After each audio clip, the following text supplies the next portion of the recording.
Quick message before the video. सबसे पहले आप सबका शुक्रिया जिसने भी इस चैनल को सब्सक्राइब किया है सपोर्ट करने के लिए। जिसने नहीं किया उनका भी बहुत शुक्रिया। सब्सक्राइब कर लें तो अच्छी बात है, बट अगर आप जेन्युइनली इस चैनल को सपोर्ट करना चाहते हैं और ऐसे ही इंटरेस्टिंग ब्लॉग्स, कॉन्वर्जेशंस और पॉडकास्ट सुनते रहना चाहते हैं तो डिस्क्रिप्शन के अंदर टॉप पे एक लिंक है, उसको प्लीज चेकआउट करें और खुल के सपोर्ट करें ताकि मैं ज्यादा से ज्यादा अपना टाइम इस चैनल के लिए डेडिकेट करूं और इसी तरह की कॉन्वर्जेशंस और डिस्कोर्स को हम और मजीद आगे बढ़ाएं। Thank you so much in advance. अब चलते हैं आज की वीडियो की तरफ। जी अस्सलाम वालेकुम एवरीवन। अब इस वक्त इंडिया और पाकिस्तान की जो वॉर है वो एक पॉज में है। सीज़ फायर एक पॉज ही होता है। जंग ख़त्म नहीं हुई है। There is a good chance कि ये रिज्यूम हो जाए, लेकिन फ़िलहाल इट्स अ पॉज। तो ये इट्स अ गुड टाइम कि इस वक्त अब बैठ के सिचुएशन को एनालाइज किया जाए कि व्हाट हैपेंड। ठीक है, क्योंकि ज़ाहिर है जो लोग मेरे चैनल को फॉलो करते हैं दे नो कि मैं कोई सहाफ़ी नहीं हूँ, मेरे पास कोई खबरें वबरें नहीं आती रहती हैं। मैं सिचुएशन को, चीज़ों को क्रिटिकली एनालाइज करता हूँ। तो इस वक्त अब कुछ चीज़ें हैं जिसके ऊपर लोगों की तवज्जो होनी चाहिए। लोगों को सोचना चाहिए कि इस पूरे फियास्को से क्या चीज़ें निकली। पॉइंट नंबर वन, पहली चीज़ मैं ये समझता हूँ कि ये जो पूरी वॉर हुई है, it was a blessing for Pakistan. क्यों क्यों मैं ये समझता हूँ? इसका रीज़न बड़ा सिंपल सा है।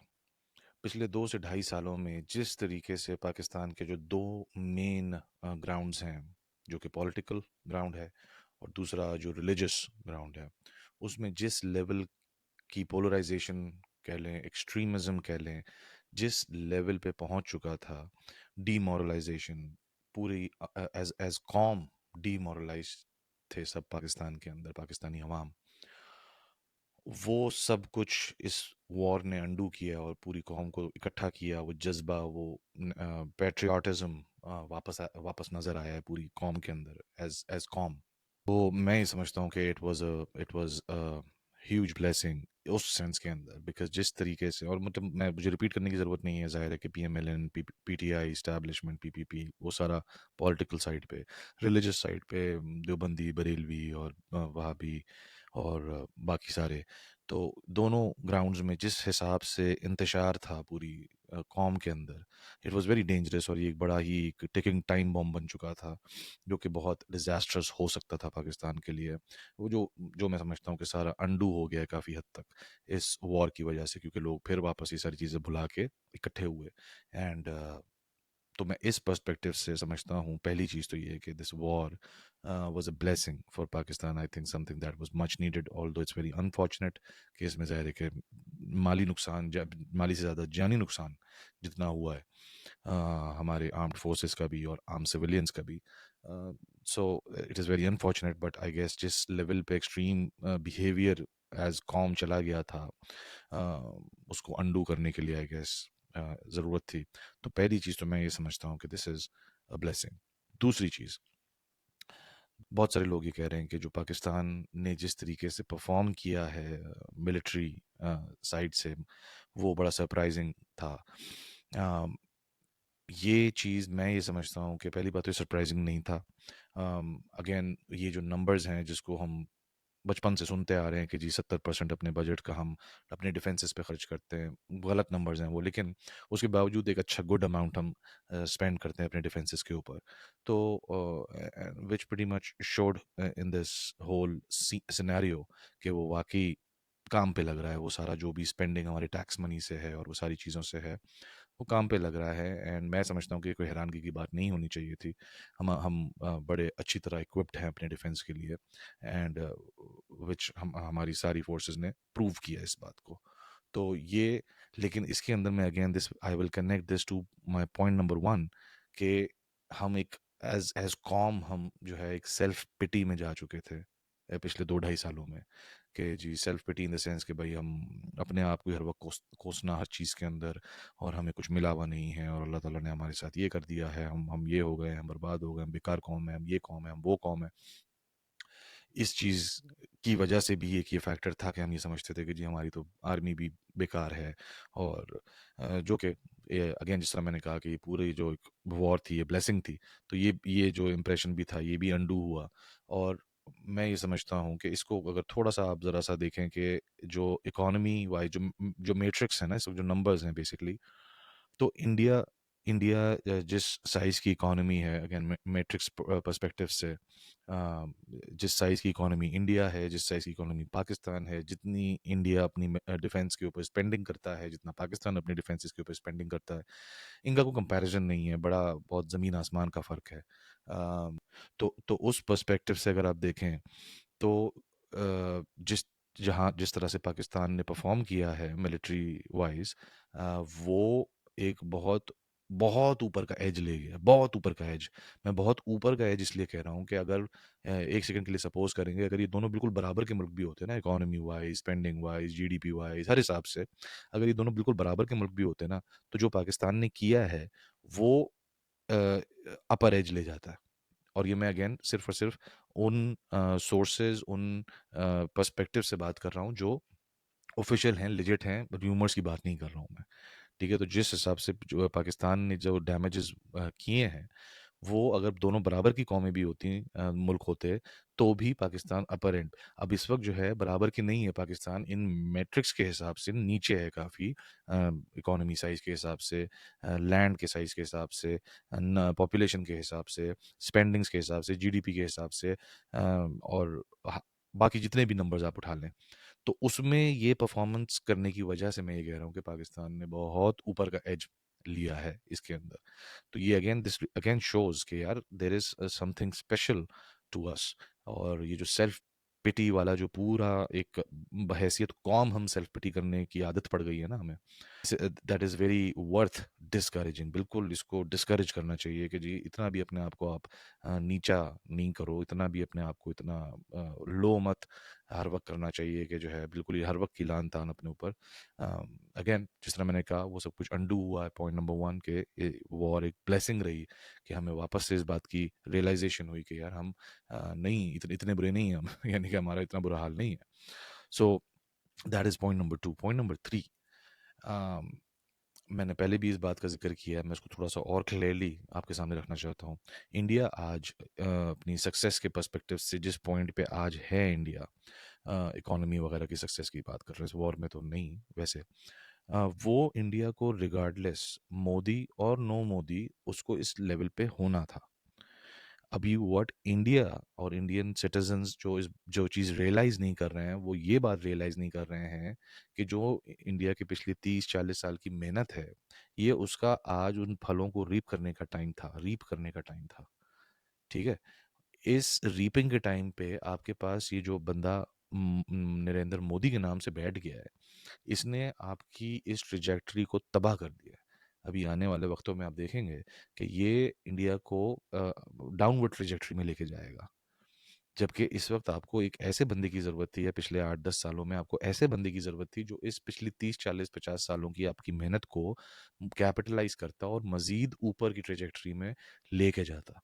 ये चीज़ अभी कोई भी इंडिया में रियलाइज़ नहीं कर रहा है। अभी लोग यही कह रहे हैं कि जी इंडिया को मोदी इंडिया को यहाँ पे मोदी ने कुछ नहीं किया है। कोई भी मुल्क जो है वो ऐसे 5-8 सालों में नहीं कहीं भी पहुँचता है। अगर अब ये जहाँ पे पहुँचा है ये इंडिया के अपनी अवाम, अपनी हुकूमत, उनका पिछले 30-40 सालों की मेहनत है जहाँ पे आज इंडिया खड़ा हुआ है, जिसको मोदी एंड उसकी गवर्नमेंट बैठ के सुकून से तबाह कर रही है। और किसी को ये बात समझ नहीं आ रही, बस उसकी किस्मत अच्छी ये है मोदी की कि इट लुक्स गुड, क्योंकि वो एक अच्छे टाइम पे यहाँ पे फिट हुआ है। ये जिस जगह पे पहुंचा है, प्राइम मिनिस्टर बना है, एक अच्छे टाइम पे बन गया है। तो ये बात अपने दिमाग से आप निकाल दें, जो भी लोग ये बात सोच रहे हैं कि जी इंडिया जिस पॉइंट पे आ गया है और इस पॉइंट पे तो उसने आगे ही जाना था। इस पूरी जंग से सबसे बड़ी मिसाल आपके सामने है कि इस पूरे पिछले 4-5 दिन की जो सारी एपिसोड हुई है, उसमें इंडिया के साथ कौन खड़ा हुआ? कोई भी नहीं। पाकिस्तान के साथ तो फिर चाइना खड़ा हुआ, तुर्की खड़ा हुआ, अज़रबैजान खड़ा हुआ। ये ओपनली खड़े हुए पाकिस्तान के साथ, ठीक है? इंडिया के साथ कौन आके खड़ा हुआ? कोई भी नहीं, राइट?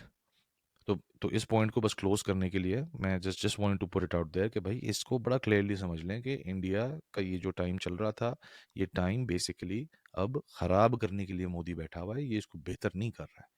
और ना इस टाइम को लाने में मोदी का कोई कमाल है। ये इंडिया के अपने पिछले 30-40 सालों का कमाल था, जो कि अभी मोदी होता या मिस्टर एबीसी होते, ये टाइम आना ही था। तो इनकी बदकिस्मती ये है कि मोदी बैठा हुआ है जो कि इनके सारे टाइम को ख़राब कर रहा है। पॉइंट ये है बात करने का सारा कि इस वक्त जो सबसे इम्पोर्टेंट चीज़ है वो ये है समझने की कि ये जंग बंदी क्यों हुई। ये सीज़ फायर और अमेरिका जब आज से 2 दिन पहले उसने साफ साफ बोला कि it is none of our business, JD Vance का उसका बयान था। तो 2 दिन बाद व्हाट चेंज्ड, ये थोड़ा सा समझने की ज़रूरत है इस चीज़ को कि दुनिया चलती है, हमारी जो पूरी वेपन्स इंडस्ट्री है ना दुनिया की, वो बहुत ही क्रूशल लाइफलाइन है पूरी दुनिया की वो। ठीक है। तो जब यहाँ पे सबसे पहले इंडिया ने जो हशर किया है अपनी टॉप नॉच वेपन्स का, ठीक है, जो कि मेजॉरिटी जो कि ज़्यादातर जो है वो अमेरिका या अमेरिकन अलायंस के मुल्कों का था, उसका जब कबाड़ा करना शुरू किया है, उसका जब धज्जियां उड़ना शुरू हुई हैं उस टॉप नॉच वेपन्स की, बिकॉज देखो ना, वेपन को तो चलाने वाले का कमाल होता है ना। तो जब चलाने वाले इतने हल्के हो गए कि उनकी मार्केट वैल्यू गिरने लग गई, और ये फैक्ट है कि इनकी मार्केट वैल्यू गिरी है। जो जो जो जेट्स, जो पाकिस्तान ने जो जेट्स गिराए हैं, एक बहुत बड़ा फैक्टर था कि जहाँ पे इंटरवेंशन की ज़रूरत पड़ी। दूसरी बात ये, पाकिस्तान तो ओपनली पिछले जो 4 दिन 3 दिन जब पाकिस्तान ने रिफ्रेन किया है अटैक करने से, पाकिस्तान तो ओपनली बोल रहा था, पूरी दुनिया को बोल रहा था, सिर्फ अमेरिका को नहीं, पूरी दुनिया को खुला बोल रहा था कि भाई इंटरवीन करो और ये रुकवाओ इसको, इंडिया को ये जो कुछ भी कर रहा है। तो इसके अंदर तो कोई ढकी छुपी बात नहीं है, आप प्रोपागेंडा कुछ भी करते रहो आप, जो बात है वो बात है। पाकिस्तान तो खुला बोल रहा था, बिकॉज देखें जो बात है ना वो ये है कि पाकिस्तान वाज नॉट एन अग्रेसर। पाकिस्तान ने नहीं शुरू किया, ये शुरू इंडिया ने किया। ठीक है। तो जो जो जो जो डिफेंसिव साइड पे होता है वो अ, एक जो समझदार वैसे भी होगा, वो वैसे भी बोलेगा कि भाई ये क्या हमारे ऊपर बिला वजह की जंग मुसल्लत कर रहा है। तो उसने तो, और फिर पाकिस्तान ने वैसे भी ओपनली ये बात की थी, पूरी दुनिया को बोला था कि भाई कोई इंटरवीन करे और इसको रोके, जिसके ऊपर जेडी वैंस का बयान भी आ गया था कि जी हाँ, it's none of our business. तो ये बात, अब इसको आप जितना भी घुमाते रहो, इंडियन मीडिया जितना भी इसको घुमाती रहे, इसका कोई फ़ायदा नहीं होगा। ठीक है। ये बात अब ज़ाहिर है कि हाँ हाँ, ये जो बंद कमरों के अंदर बात हुई है, वर्ड टू वर्ड तो किसी को भी नहीं पता ना, लेकिन आप 2+2 तो जोड़ ही सकते हैं ना। 2+2 जोड़ के आप बड़े आराम से ये कंक्लूड कर सकते हैं काफ़ी सेटिस्फैक्टरी लेवल के ऊपर कि ये इंडिया की तरफ से ही अपील की हुई थी, जिसके ऊपर अमेरिका ने इंटरवीन करके ये सीज़ फायर करवाया है। तो ये बात बड़ा सेटिस्फैक्टरीली आप इस कंक्लूजन पे पहुंच सकते हैं कि ये पाकिस्तान तो 4 दिन से कह रहा था ना, तो उसके ऊपर तो कोई एक्शन नहीं हुआ। तो ये एकदम बीच में पड़ने का एक्शन जाहिर है कि फिर दूसरी तरफ से ही हुआ होगा। तो इसके अंदर कोई बहुत लंबी चौड़ी साइंस नहीं है, बड़ा सिंपल है ये समझना कि ये इंडिया की ही रिक्वेस्ट के ऊपर सीज फायर करवाया गया है अमेरिका की तरफ से। अच्छा, और एक आखिरी बात इस पूरी ऑब्जर्वेशन के अंदर से, जो इंडियन मीडिया के तमाशे, ज़ाहिर है कि आप सबने ही मल्टीपल लोगों से, मल्टीपल सोर्सेज से सुन लिए जो कुछ तमाशे इन्होंने लगाए, जिस लेवल पे झूठ बोला गया, जिस लेवल पे प्रोपेगेंडा किया गया। मेरा खाली कंसर्न ये है कि this was very unfair to the Indian people. ठीक है। अ, आगे मूविंग फॉरवर्ड इनकी इस तरह के मीडिया के ऊपर किस तरह से भरोसा किया जाएगा, और इसको रेगुलेट करने का क्या तरीका है। These are really serious questions जो कि मैं समझता हूँ कि इंडिया को और इंडिया के लोगों को अपनी सरकार से पूछना चाहिए कि भाई ये जो तमाशा इन्होंने लगाया है, ये कराची फतह हो गया, वो फतह हो गया, ये फतह हो गया, ये सारा जो तमाशा लगा था, अब आगे moving forward in news agencies और चैनल्स और अखबारों की क्या हैसियत रह जाती है। आई एम सरप्राइज कि अगर इसके बाद भी ये अखबार चलते रहेंगे तो आप इनकी किसी भी खबर के ऊपर कैसे यकीन कर सकते हैं। ये चैनल्स अगर चलते रहेंगे, इनकी किसी भी बात के ऊपर आप कैसे यकीन कर सकते हैं। अगर इतने डम हैं इंडिया के लोग, तो it will be surprise for me. I don't think, India के लोग बड़े स्मार्ट हैं मैं समझता हूँ। तो इट्स अ ह्यूज क्वेश्चन कि मूविंग फॉरवर्ड ये किस, एक तो रेगुलेशन इसकी क्या होनी चाहिए, रेगुलेट किसी लेवल पे होने चाहिए ये, और दूसरी बात ये है कि ये अब मज़ीद बिज़नेस में कैसे रहेंगे ये न्यूज़ चैनल्स और ये अखबारात और ये सारे एंकर्स, और इसकी कोई कॉन्सिक्वेंस होगा कि नहीं होगा, कोई सज़ा होगी कि नहीं होगी। These are very big questions, because अगर आपका पूरा मीडिया इससे स्कॉट फ्री निकल जाता है तो फिर मूविंग फॉरवर्ड आप किस तरीके से अपनी न्यूज़ के ऊपर किस तरह से आप डिपेंड करते हैं। इसमें मैं पाकिस्तानी पूरे मीडिया को, आपके जो कन्वेंशनल मीडिया भी है और जो आपका मेजॉरिटी सोशल मीडिया जो है, उसके अंदर मतलब उसके अंदर कुछ ऐसे हमारे यहाँ भी, लेकिन वो सोशल मीडिया साइड पे ज़्यादा थे हमारे पाकिस्तान के अंदर, जिन्होंने फेक न्यूज़ चलाई। लेकिन जो आपका जो हमारा कन्वेंशनल मीडिया था, मैं ये समझता हूँ कि काफ़ी हद तक 90% तक मैं बोलूँगा कि they were being very careful about every news that they were releasing on their platforms. So मैं ये कमेंडेबल बात है इस तरह की केओटिक सिचुएशन के अंदर भी जिस तरीके से पाकिस्तानी मीडिया ने इस पूरे मामले को न्यूज़ का जो न्यूज़ एमिशन का जो पूरा प्रोसेस है जिस तरह से चलाया, it's very commendable in my opinion. But on the other hand India really really huge questions India की मीडिया के ऊपर।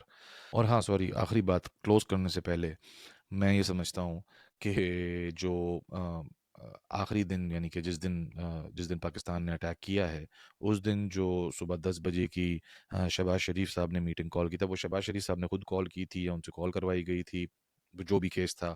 Eight the end of the day Shahbaz Sharif was heading it. Shahbaz Sharif ने ही कॉल की थी, आपको पसंद हो ना पसंद हो। मैं ये समझता हूँ कि it was a brilliant move by Shahbaz Sharif, कि भले ही अंदर बैठ के वो समोसे खा रहे हों, चाय पी रहे हों, लेकिन उन्होंने ये सिग्नल दे दिया कि भाई हम डिस्कस कर रहे हैं कि हमने न्यूक्लियर उसके ऊपर किस तरह से एक्ट करना है। तो that was, I think, was a ज़बरदस्त मूव थी ये, जिससे मुझे लगता है कि आई थिंक एक बड़ा मैसेज गया था, जिससे ज़रा इंडिया की हालत टाइट हुई थी, जिससे मैं समझता हूँ कि इंडिया वाकई बड़े स्ट्रेस में आ गया था जिसकी वजह से। So it was a brilliant move. वो एक तरह का सिग्नल ही था, जिस तरह मैंने कहा अंदर हो सकता है बैठ के समोसे चाय चल रहे हो, लेकिन वो एक मैसेज दिया गया था कि भाई हम सोच रहे हैं कि भाई ये न्यूक्लियर, क्योंकि वो जो मीटिंग थी वो थी ही उसके ऊपर, कि जो है वो न्यूक्लियर आपके आपके जो आर्म्स हैं उसके बारे में बातचीत के ऊपर। तो I think it was a brilliant move.